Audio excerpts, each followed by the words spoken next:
lamun di dalam selalu mengancam. Jadi kita melihat sesuatu, melihat itu Allah yang mengerjakan, Allah yang bertindak, Allah yang melakukan. Sehingga ketika ada orang mencaci dia misalnya, wahai kamu bodoh misalnya, dia tidak melihat orangnya yang hilang, tetapi melihat Allah yang mengatakan aku bodoh. Ya Allah, saya harus segera mengevaluasi diri, sehingga dia akan tenang. Allah, dia merasa diajak bicara oleh Allah melalui alat sarana orang itu. Iya, dia selalu bilang bahwa saya selalu diajak bicara oleh Allah. Tidak pernah saya tidak diajak bicara. Setiap kejadian itu adalah kalamullah. Setiap peristiwa itu adalah af'alullah, tindakan Allah. Sehingga kita selalu hati kita, pikiran kita, akal kita selalu bergerak, selalu aktif untuk mengingat Allah.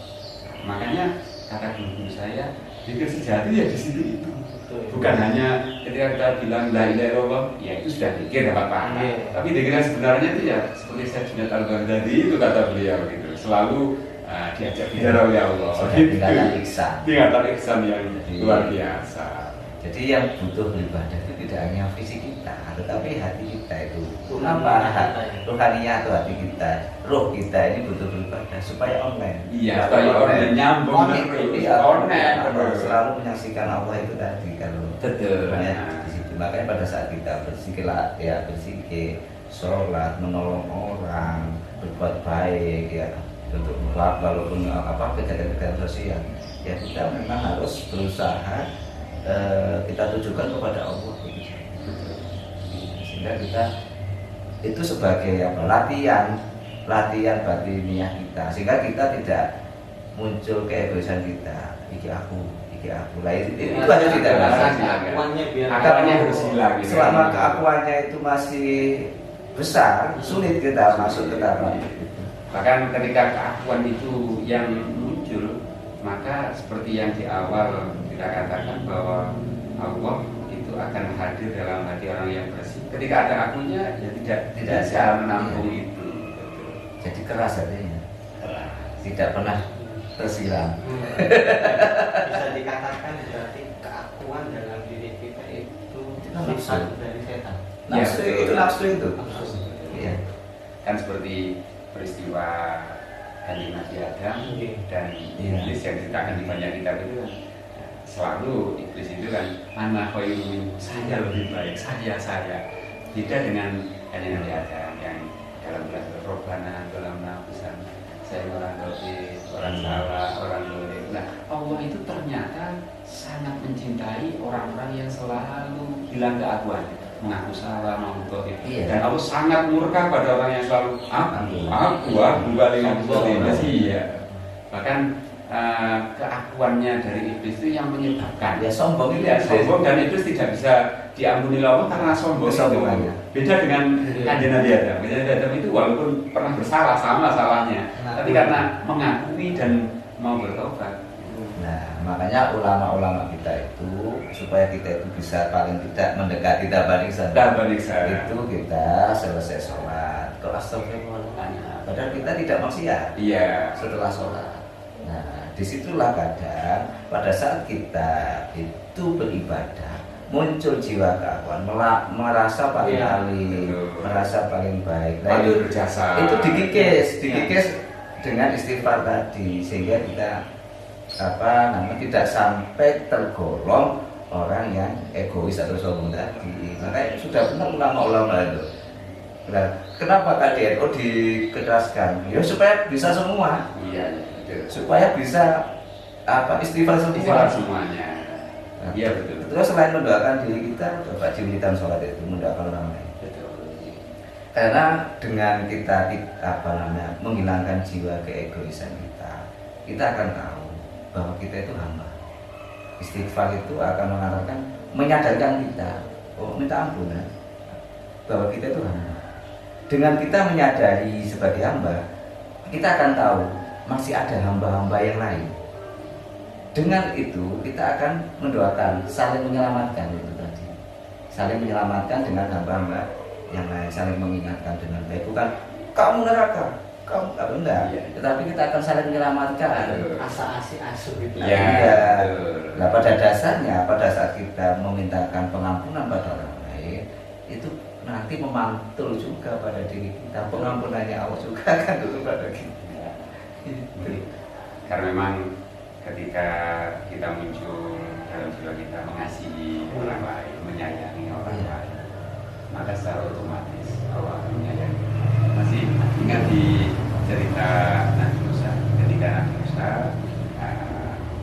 ditanya oleh Allah tentang ibadah-ibadah yang aku sukai kata Allah gitu ya. Maka Nabi Musa menyampaikan, oh sholat saya, oh puasa saya, dan seterusnya. Maka Allah menjawab, bukan itu yang paling aku cintai. Sholat itu kan untuk kepentinganmu, itu puasa untuk kepentingan untuk kebaikanmu. Terus mana ya Allah yang paling engkau cintai paling besar?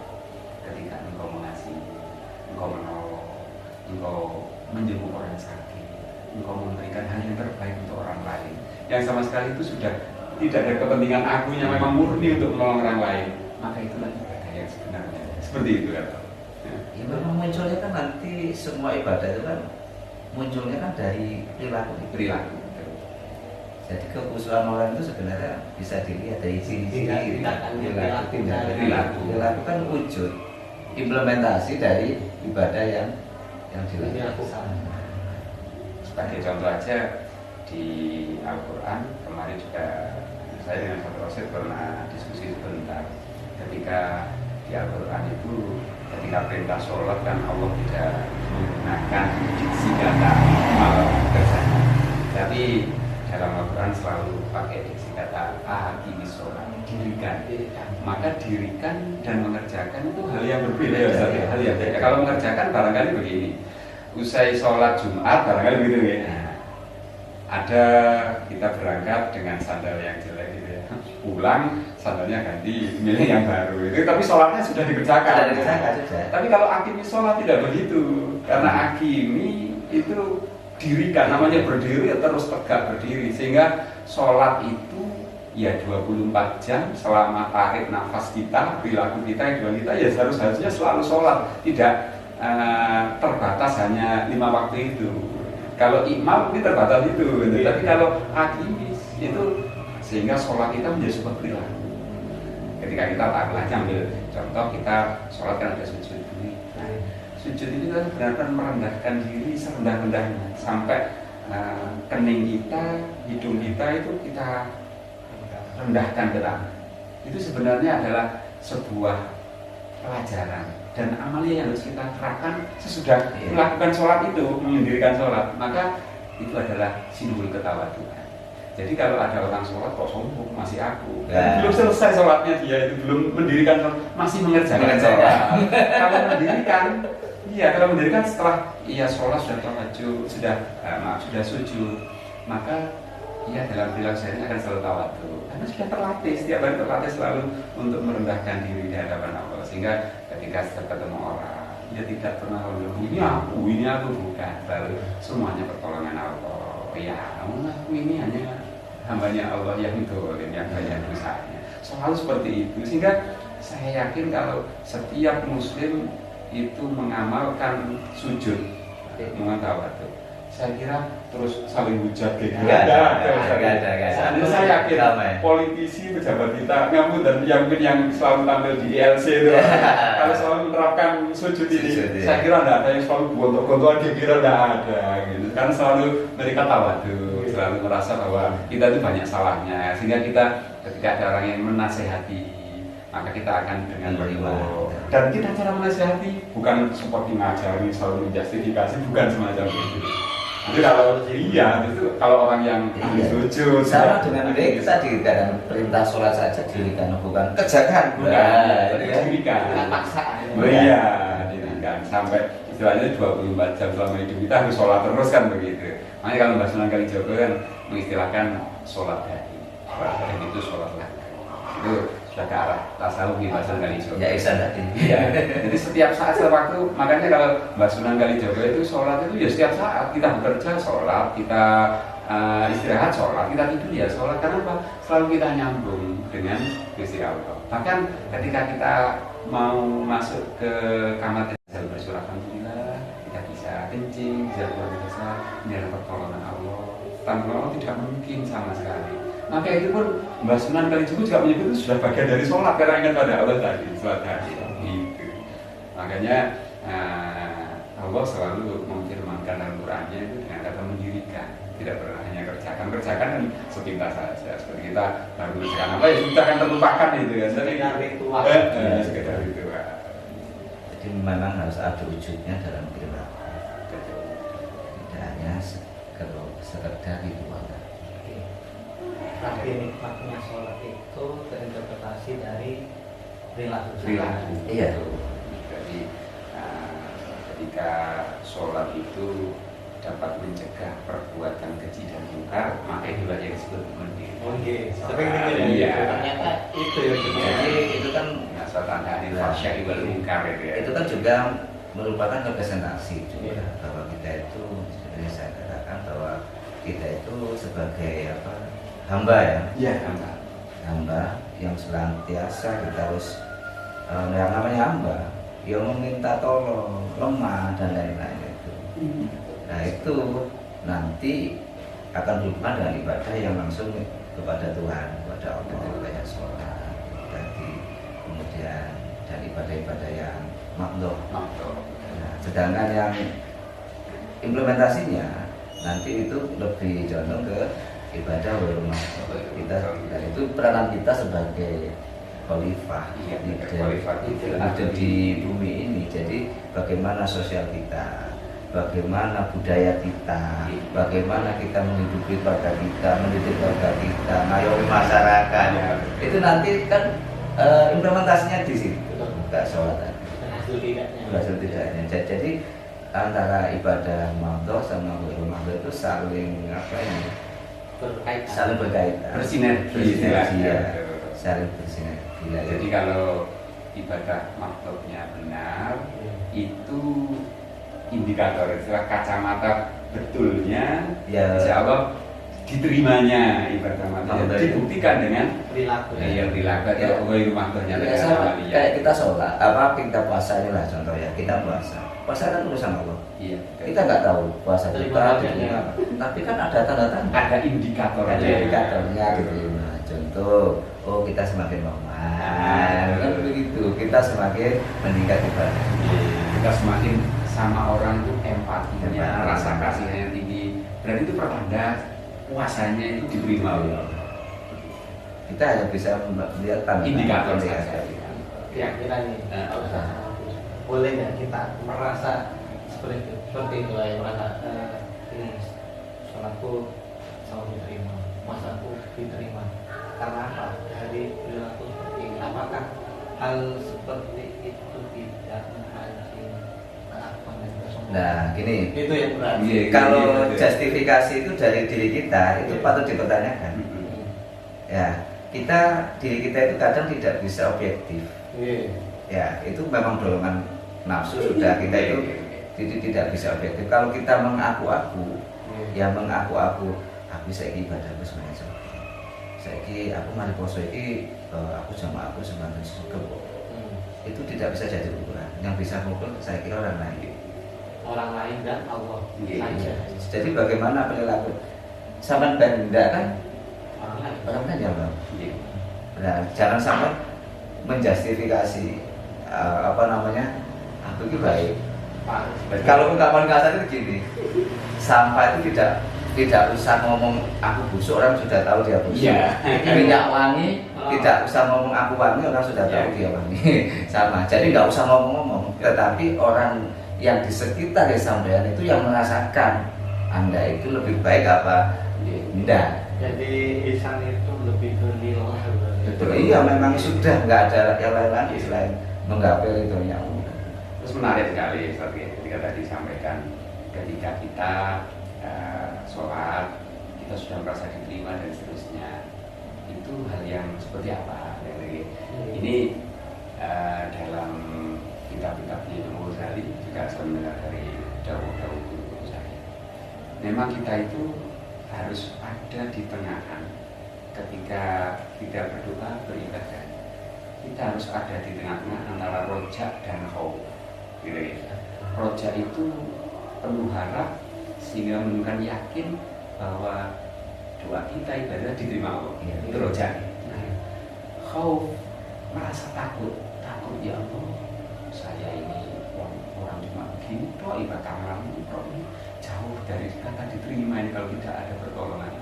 Sehingga ketika tengah-tengah itu, nah, tujuannya satu, maksud dari yang pertama biar hati kita itu semakin tenang. Kalau kita terlalu roja, akhirnya kepedean sama akhirnya kesombongan dari diterima dengan alasan orang-orang yang terlalu ekstrim rojaknya selalu beliau berdasar inna doni abdi, saya ini berdasarkan prasangka hamba. Dan juga ketika Rasulullah menyatakan orang berdoa, yakinlah bahwa doamu dijawab oleh Allah. Itu sebagai dasar roja. Memang harus macam itu ketika kita berdoa gitu ya. Nah, seperti yang sering Ustaz menyampaikan ketika terapi-terapi itu kan menyampaikan saya punya apa saya ini. Memang itu bagian dari anak yang dunia itu tadi. Saya ada dalam prasangka hamba. Itu hamba menyatakan saya sembuh, saya bebas COVID, Kan itu. Nah, itu kan roja kan nih. Nah, namun yang mau saya ingatkan, roja itu jangan sampai menghilangkan khauf gitu. Sehingga harus tengah. Selain kita roja juga khauf, roja khauf, tenang roja khauf. Memang perlu kita selalu roja. Makanya para ulama, para wali itu sampai pada makom bisa kun fayakun gitu karena di Allah diberi makom itu karena rojanya buat yakin jadilah seperti Sunan Bonang gitu kan. Jadi mas gitu. Karena rojanya yang sangat kuat akhirnya betulan gitu. Tapi saya yakin karena beliau aulia, khaufnya tidak hilang, tetap dia selalu merendah, selalu tawadu, selalu meyakini ini pertolongan Allah. Tidak bisa karena kalau seandainya saya itu ya mungkin tidak jadi apa-apa kan gitu, karena sayanya harus hilang. Makanya selalu khauf itu akan menimbulkan kita rasa takut. Nah, kalau kita terlalu ekstrim, misalnya takut saja, khawatirnya putus asa. Coba kalau misalnya ketika Allah itu sangat maha teliti, sangat maha memeriksa semuanya itu dengan detail. Saya yakin tidak ada satu ibadah yang diterima, Ustaz. Sholat kita sholat aja nyari kunci langsung ketemu, Ustaz. Allah langsung lihat iya kunci dan langsung ketemu, Ustaz. Nah, gitu kok mau diterima tidak mungkin kan? Ketika kita bicara khauf, satu dunia ini mungkin yang diterima ibadah cuma Kanjeng Nabi tok gitu ya. Kita sama sekali gitu ya. Nah, ketika kita khauf terlalu ekstrim, maka kita putus asa. Khawatirnya putus asa, akhirnya bilang gini, sudah tidak bisa diterima, sudah tidak usah sholat-sholatan, ya nggak diterima, sudah terlalu ini sebagainya wali saja, akhirnya kita jadi putus asa jadi sholat. Iya, makanya sama Imam Ghazali kita harus tenang, ya roja, ya sehingga kita ketika kita takut pada Allah tidak mengurangi rasa optimis kita bahwa ibadah kita diterima Allah dengan kasih sayangnya, bukan karena ikhtiar kita, tapi dengan kasih sayang Allah. Nah, kasih sayang bukan karena ikhtiar kita. Kalau karena ikhtiar kita ya sangat tidak mungkin kita beribadah dengan ikhtiar kita diterima. Karena itu saya teringat betul dengan yang disampaikan guru Torikokan bahwa seyujanya kita itu menghindari perbuatan musyrik kecil. Walaupun musyrik kecil tetap dosa musyrik gitu. Nah, terus ketika bertanya, terus pun dia musyrik kecil. Musyrik kecil itu ketika kita merasa bahwa kita itu melakukan sesuatu, entah itu ibadah, entah itu apa, itu tanpa pertolongan Allah, kita mengaku bahwa kita bisa berbuat sendiri, maka itu secara otomatis mensejajarkan kita dengan Allah. Padahal kan hal itu semuanya kan kalau kita ngaji kita tahu ketika kita dulu masih di dunia itu kan ada keesaan Allah itu kan Isa dzat, Isa sifat, Isa af'al. Nah, Isa af'al itu disebutkan dalam kitab yang kita ngaji dulu ya itu jelas tidak ada perbuatan selain perbuatan Allah. Semuanya perbuatan semua diciptakan Allah. Nah, ngambil dan kita duduk, kita berdiskusi, ngomong-ngomong lah gitu. Itu ya yang menggerakkan Allah, yang mengarahkan Allah. Kita berbicara, itu yang menggerakkan bicara Allah. Nah, kadang ketika ngaji ini saya pernah kadang juga para santri itu protes, masa ya ini kita gerak-gerakan Allah. Kan kadang kalau kita sekilas bingung lah, ya kayaknya kita bergerak sendiri. Tapi ketika kita mencoba fakta, orang-orang yang Allah dicoba dengan dengan ujian penyakit stroke yang tidak bisa bicara. Karepe kan badai bicara, tapi tidak bisa menggerakkan, tidak bicara gitu. Makanya semuanya sebenarnya Allah. Makanya ini ya itu sanjang, kita itu seperti wayang yang digerakkan oleh Dia. Jadi kita harus meyakini betul. Aku yakin bahwa kita yang menggerakkan Allah. Nah, makanya sebenarnya ketika kita sholat, merasa bahwa kita sholat sendiri gitu tadi, maka itu secara otomatis kita tidak merasa sambil sholat kita menumpuk dosa musyrik kecil, sehingga sholatnya terus dosanya juga bertambah. Kita tidak merasa. Makanya kata Imam Syafi'i dalam daud-daud beliau, barang siapa yang belum menerapkan ilmu ini, ilmu Allah, semua hafal dari Allah, maka dia tidak merasa bahwa dia sebenarnya memulai dosa besar tumpuk-tumpuk dari musyrik itu. Kemaksiatan dalam ketaatan, betul. Makanya sama Imam Ghazali, Imam Ghazali selalu berdoa, ya Allah, janganlah Engkau jadikan ketaatan itu maksiat. Ya maksudnya itu tadi, kelihatannya taat tapi dia merasa terus pede, terus ini sholat tuh. Sampai seandainya mungkin gitu, seandainya dia itu bisa berkomunikasi langsung dengan Allah, pasti dia bilang ini, ya Allah, balasan mana? Sebelum saya sudah sholat itu, sudah puasa, soalnya dari dirinya sendiri. Padahal kan Allah yang beri pertolongan. Sehingga orang-orang yang ahli ma'rifat itu ketika menuntut Allah itu sangat-sangat mustahil dan tidak mungkin dan tidak berani, karena ya Allah, ganjaran sholat saya 27 derajat mana? Saya satu jamaah. Dia pasti tidak berani karena mikir, saya bisa berjalan ke masjid kalau tidak jalan dengan Allah itu tidak bisa. Saya bisa sholat kalau tidak jalan Allah tidak bisa. Makanya dia selalu setelah sholat berbagi astagfirullahaladzim terus selalu minta ampun pada Allah, begitu. Jadi itu ihsan yang terdalam itu, ya seperti itu barangnya. Makanya ulama-ulama iya kita tuh kok selalu tenang, selalu damai, karena selalu tenggelam dalam keesaan zat, keesaan sifat, keesaan afal. Memang keesaan afal itu yang kita terapkan sehari-hari. Kita itu seperti wayang, itu bahkan itu si Allah ke sana ya ke sana. Seperti ide kita berkumpul komunikasi. Nah, ini kan mendadak Pak Ustadz Rosid dan nyamain saya, gimana kalau kita ngomong-ngomong di sini lah? Terus siapa yang beri ide itu? Masa muncul sendiri kan ya Allah yang memberi kan begitu. Sehingga jangan sampai kita yaitu kemaksiatan dalam ketaatan. Makanya yaitu belajar saya ulang bahwa kita disuruh istighfar baik dalam ketaatan maupun pada saat kita salah. Tujuannya ya ini untuk meminimalisir ketaatan berdosa. Jadi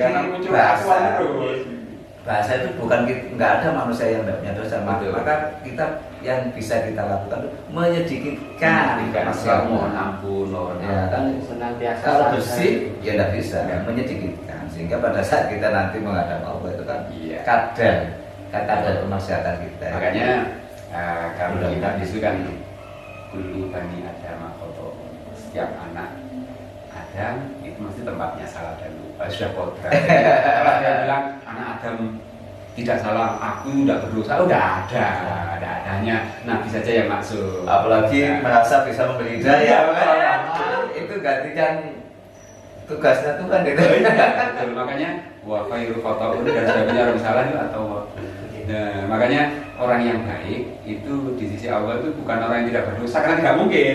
Yang menyedihkan dengan cara terus bertobat. Karena kasih sayang Allah itu sebesar apapun dosa kita, ketika kita mau bertobat, Allah akan menghapus, mengganti dengan yang baik, semacam itu. Mungkin ada yang tambahkan lagi atau topik-topik selanjutnya di pertemuan selanjutnya aja.